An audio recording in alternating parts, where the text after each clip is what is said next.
बहुत समय पहले की बात है। एक छोटे से गांव में एक 10 साल का लड़का रहता था। नाम था राजू।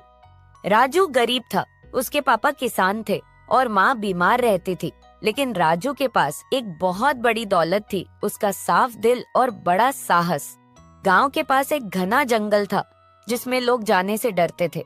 कहते थे वहाँ कोई भयानक जानवर रहता है। लेकिन रोज स्कूल से लौटते हुए जंगल के किनारे रुकता, पत्ते तोड़ता, फल रखता और जंगल को देखता।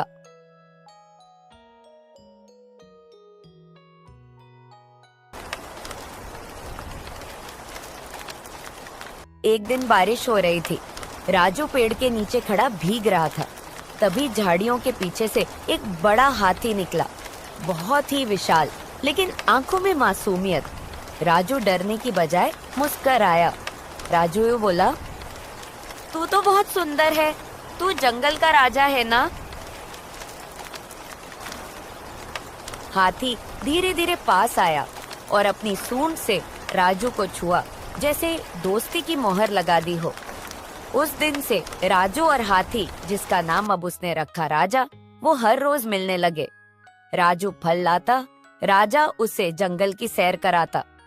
दोनों की दोस्ती पूरे जंगल में मशहूर हो गई।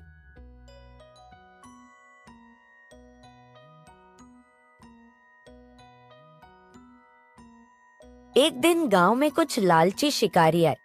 उन्होंने सुना था कि जंगल में एक बड़ा हाथी है जिसका दांत बहुत कीमती है। उन्होंने राजा को पकड़ने की योजना बनाई।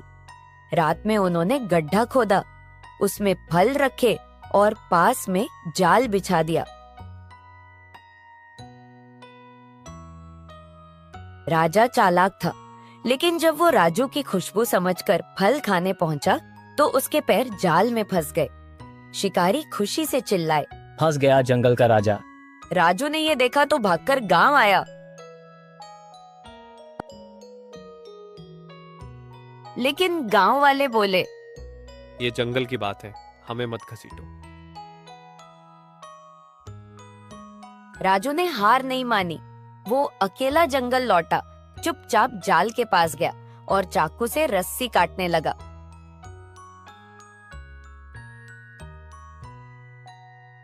लेकिन तभी एक शिकारी ने देख लिया और बोला, ओए छोटे, तू हाथी बचाएगा, जान की परवाह नहीं। लेकिन तब तक राजा जाल से छूट चुका था। राजू बोला, जान चली जाए पर दोस्ती नहीं छोड़ूंगा। जैसे शिकारी राजू के पास पहुंचे, राजा जोर से दहाड़ा। शिकारी डर के मारे भाग गए।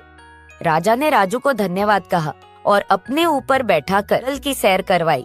गांव वालों को जब ये सब पता चला तो उन्होंने पहली बार देखा कि एक बच्चा अकेला जंगल, जानवर और इंसानों से लड़ गया, सिर्फ एक हाथी की दोस्ती के लिए।